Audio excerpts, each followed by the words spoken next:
Good morning बच्चों। आज आपकी वर्कशीट 38 है सोशल साइंस की। डेट 1 अक्टूबर 2020।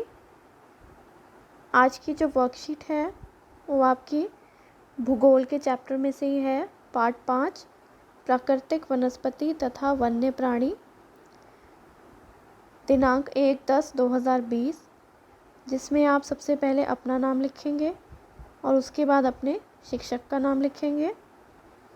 आपकी कार्यपत्रिका 38 पिछली पत्रिका जो आपने की थी उसमें आपने यही चैप्टर पढ़ा था, उसी को आगे बढ़ाते हैं। इसमें भारत में निम्न प्रकार की प्राकृतिक वनस्पतियां पाई जाती हैं।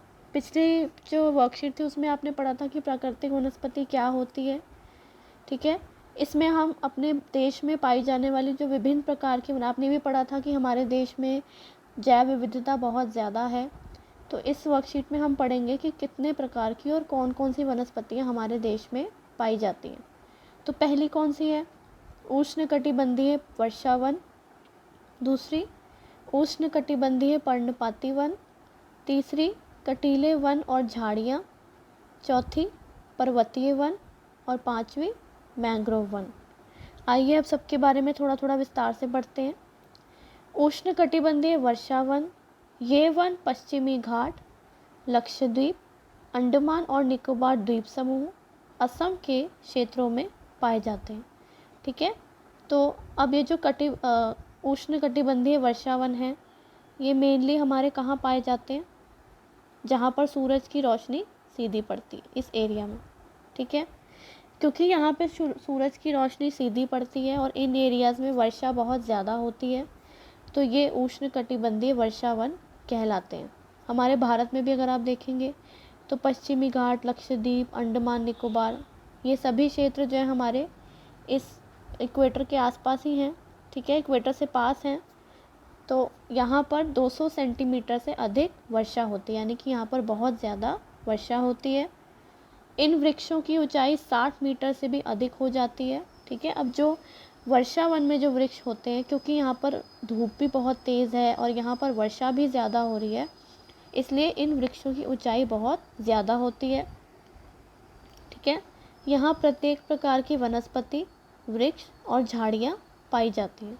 ठीक है, अब ये जो उष्णकटिबंधीय वर्षावन होते हैं इनको हम सदाबहार वन भी कहते हैं। क्या कहते हैं? सदाबहार वन।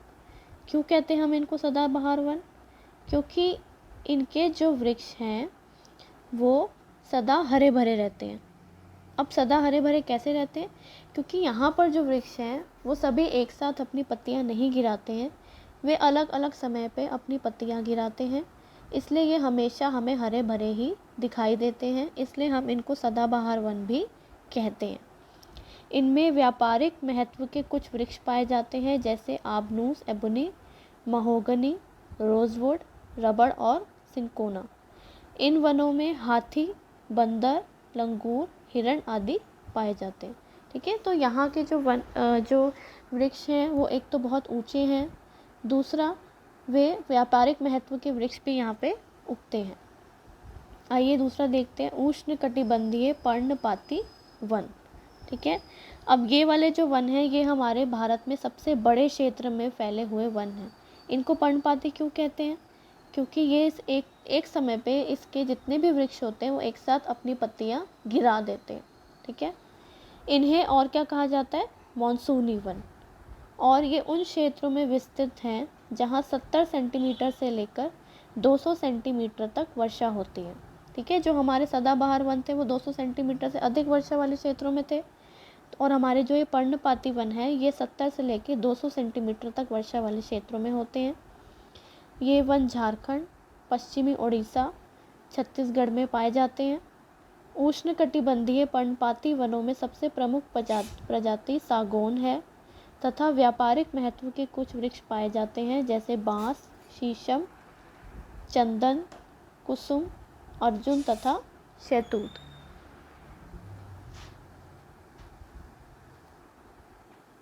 अब हमारे जो पर्णपाती वन है वे भी दो प्रकार के हैं, एक है शुष्क पर्णपाती वन और दूसरा है आर्द्र पर्णपाती वन। ठीक है, जो शुष्क पर्णपाती वन है वो उन क्षेत्रों में पाए जाते हैं जहाँ पर वर्षा 70 सेंटीमीटर से कम होती है, ठीक है। और जहाँ पर वर्षा 70 सेंटीमीटर से लेकर 200 के बीच में होती है वहाँ पे हमें आर्द्र पर्णपाती वन देखने को मिलते हैं। ये वन जो शुष्क वाले वन हैं वे उत्तर प्रदेश तथा बिहार के मैदानों में पाए जाते हैं, ठीक है। अब जो हमारी तीसरी प्रकार थी वो है कटीले वन और झाड़ियाँ। ये नाम से ही हमें पता चल रहा है कि ये उन क्षेत्रों में पाए जाएंगे जहाँ पर पानी की कमी होती है, यानी कि हमारे देश का मरुस्थलीय एरिया, ठीक है, क्योंकि इन कटीले वन और झाड़ियों को उगने के लिए पानी की आवश्यकता नहीं होती।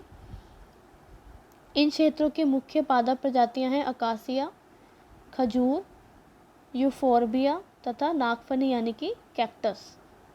जो हमारी चौथी प्रकार है वे है पर्वतीय वन।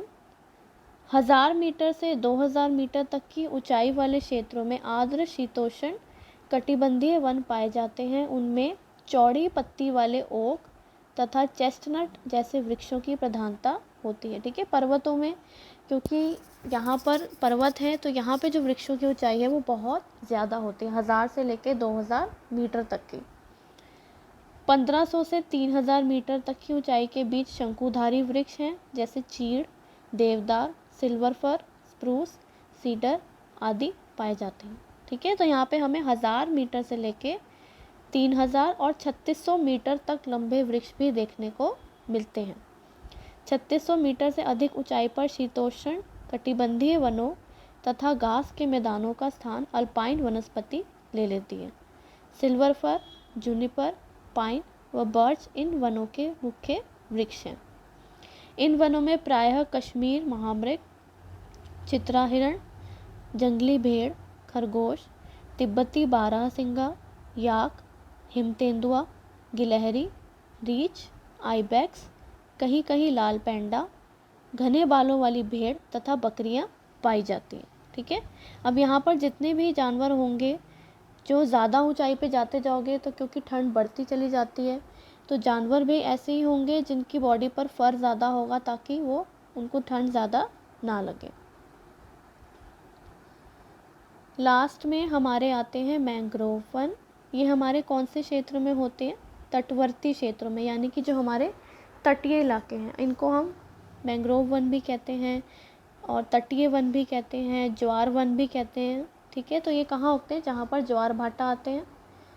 ज्वार भाटा आप पहले ही पढ़ चुके हैं अपनी छोटी क्लासेस में। ज्वार भाटा क्या होता है? नियम से जब हमारी नदी का पानी उतार और चढ़ाव होता है उसमें नियम से दिन में, तो उसको हम ज्वार भाटा कहते हैं। यहाँ की सबसे महत्वपूर्ण वनस्पति है। मिट्टी और बालू इन तटों पर एकत्रित हो जाती है, ठीक है। इन क्योंकि तट पे जब भी पानी आगे पीछे होता है तो मिट्टी लेकर आता है साथ में, तो इन तटों पर मिट्टी भी होते हैं और बालू भी होते हैं। घने मैंग्रोव एक प्रकार की वनस्पति है जिसमें पौधों की जड़ें पानी में डूबी रहती हैं, ठीक है। क्योंकि ये तटवर्ती इलाकों में है, पानी के आसपास है, तो इन पौधों की जड़ें पानी में डूबी रहती हैं। गंगा, ब्रह्मपुत्र, महानदी, गोदावरी, कृष्णा तथा कावेरी नदियों के डेल्टा भाग में यह वनस्पति मिलती है, ठीक है। ये सभी हमारी नदियाँ हैं और इन नदियों के जो डेल्टा भाग है वहाँ पर हमें ये वनस्पति देखने को मिलती है। गंगा ब्रह्मपुत्र डेल्टा में सुंदरी वृक्ष पाए जाते हैं, ठीक है। गंगा ब्रह्मपुत्र डेल्टा को आपको पता भी है क्या कहते हैं? सुंदरबन, ठीक है। क्या कहते हैं? सुंदरबन डेल्टा।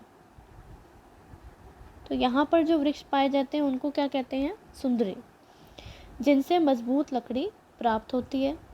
नारियल, ताड़, क्योड़ा, वेंगार के वृक्ष विभिन्न भागों में पाए जाते हैं।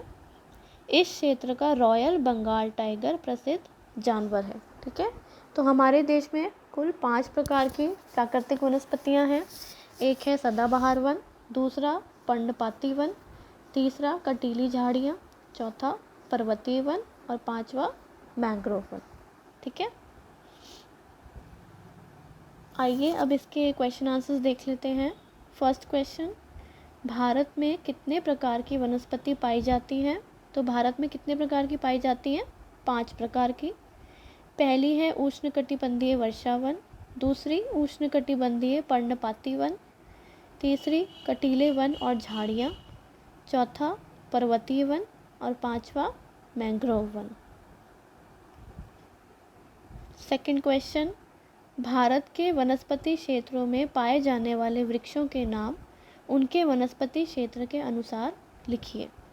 तो सबसे पहले हमारा उष्णकटिबंधीय वर्षा वन है। इसमें एबोनी, महोगनी, रोजवुड, रबड़, बांस और बेल, ये सभी जो हमारे पेड़ हैं, एक तो ये बहुत लंबे हैं और इनका तना बहुत मोटा होता है, ठीक है, क्योंकि यहाँ पर वर्षा भी अधिक होती है और यहाँ पर धूप भी बहुत तेज़ होती है। दूसरा हमारा जो है वो है उष्णकटिबंधीय पर्णपाती वन। इसमें साल, सागवान, शीशम और शहतूत, कटीले वन तथा झाड़ियाँ, कीकर, कैक्टस, खेजड़ी, खजूर। फोर्थ पर्वतीय वन, देवदार, चीड़, pine, birch. Fifth mangrove one, सुंदरी, नारियल, ताड़, ठीक है। इसमें आप और भी लिख सकते हैं। थर्ड क्वेश्चन, भारत के प्रमुख वनस्पति क्षेत्रों को संक्षिप्त में लिखिए। इसमें यही है, आपको जितनी भी हमारी प्रमुख वनस्पतियां हैं 5 प्रकार की, उनके बारे में लिखना है। तो भारत के प्रमुख वनस्पति क्षेत्र निम्नलिखित हैं। पहला है उष्णकटिबंधीय वर्षा वन। ये वन केरल, अंडमान निकोबार तथा पूर्वोत्तर भारत में पाए जाते हैं। इसके प्रमुख वृक्ष हैं एबोनी, महोगनी, रोजवुड, रबड़, बांस और बेंत। दूसरा है उष्णकटिबंधीय पर्णपाती वन। ये वन मध्य भारत, बिहार, उत्तर प्रदेश, मध्य प्रदेश, छत्तीसगढ़, तेलंगाना आदि राज्यों में पाए जाते हैं।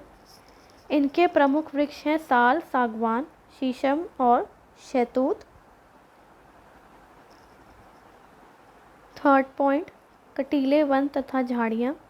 ये वन मुख्यतः राजस्थान में पाए जाते हैं, क्योंकि वहाँ पे वर्षा बहुत कम होती है और इन वृक्षों को पनपने के लिए पानी की आवश्यकता नहीं होती। तो ऐसे जो वृक्ष हैं वो राजस्थान जैसे क्षेत्र में ही उग सकते हैं। इसके प्रमुख वृक्ष कौन से हैं? कीकर, कैक्टस, खजूर और खेजड़ी। फोर्थ है पर्वतीय वन। ये वन हिमालय क्षेत्र में पाए जाते हैं। इसके प्रमुख वृक्ष कौन से हैं? देवदार, चीड़, पाइन और बर्च। उसके बाद फिफ्थ है हमारा मैंग्रोव वन। ये वन तटीय इलाकों तथा डेल्टाई भागों में मिलते हैं और इसके प्रमुख वृक्ष कौन से हैं? सुंदरी, नारियल और ताड़। क्वेश्चन नंबर 4 देख लेते हैं आप। मैंग्रोव वन किस प्रकार अन्य वनों से भिन्न है? मैंग्रोव वन अन्य वनों से भिन्न है क्योंकि ये वन खारे पानी में विकसित होते हैं, ठीक है, तथा इनकी जड़ें सदैव पानी में डूबी रहती हैं। बाकी वन जो होते हैं वो खारे पानी में विकसित नहीं होते और ना ही उनकी जड़ें पानी में डूबी होती हैं। पर क्योंकि मैंग्रोव वन हमारे तटवर्ती इलाकों में होते हैं, डेल्टाई क्षेत्रों में होते हैं, इसलिए ये खारे पानी में विकसित होते हैं और इनकी जड़ें पानी में डूबी रहती हैं। फिफ्थ क्वेश्चन, वनस्पति हमारे लिए किस प्रकार उपयोगी है? इसमें आपको वनस्पति के लाभ लिखने हैं। ये आप अपनी छोटी क्लासेस से हमेशा ही पढ़ते आ रहे हैं कि पेड़ पौधों से हमें क्या लाभ होते हैं। तो आइए अब इसका उत्तर देख लेते हैं। तो वनस्पति से हमें निम्न लाभ मिलते हैं, जैसे वनस्पति वर्षा लाने में सहायक है। वनस्पति से हमें कंद मूल तथा फल आदि प्राप्त होते हैं। वनस्पति बाढ़ रोकने में सहायक है। वनस्पति वन्य जीवों को आवास प्रदान करती है। वनस्पति मृदा अपरदन को रोकने में सहायक है। वनस्पति अनेक उद्योगों को कच्चा माल प्रदान करती है और वनस्पति जगत से हमें ऑक्सीजन मिलती है। इसमें आप और भी बहुत सी चीज़ें लिख सकते हैं, जैसे वनस्पति हमारी ग्लोबल वार्मिंग को रोकती है, हमारे जो बैलेंस है, एक इन्वायरमेंटल बैलेंस है, उसको बना के रखती है। इसमें आप अपने हिसाब से कुछ भी पॉइंट्स लिख सकते हैं और एक क्वेश्चन इंपॉर्टेंट भी है, ये 5 मार्क्स का भी आ सकता है, 3 मार्क्स का भी आ सकता है।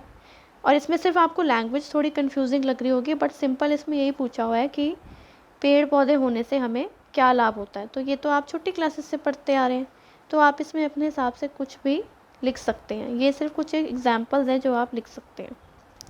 तो यहीं पे आपकी आज की वर्कशीट समाप्त होती है और आप अपनी वर्कशीट का जो भी काम है आज ही करके अपने टीचर्स को भेजेंगे। ठीक है बच्चों, धन्यवाद।